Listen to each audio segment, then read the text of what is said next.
Good evening, Deborah Rice with ABC News. The Army has been drafted in to reinforce hundreds of volunteers fighting the flood emergency in Victoria. About 50 military personnel have moved into the state's north and central areas where communities remain on alert waiting for water levels to peak.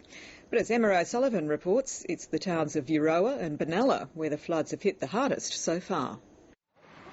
After dark, the water rose quickly. At Euroa, it peaked hours earlier than predicted. So it was about 7 o'clock that came through and got us here, and just really quick.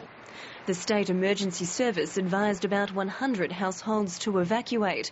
It was quite a sight for an area that's experienced long-term drought. To see this, I mean, it's devastating for some people, but it's also pretty good to see it too. It'll go somewhere and do some good to somebody. In nearby Benalla, water levels were still rising at midnight. Overwhelming. You're just concerned. You don't know how high it's going to get and where it's going to go. This is what they woke up to. The region hasn't seen floods like it since 1993. 24 hours ago, the Junior Football League started playing its grand finals on this oval, but they didn't even get through the first match because of the rain. Around 250 properties across Victoria's northeast have been affected.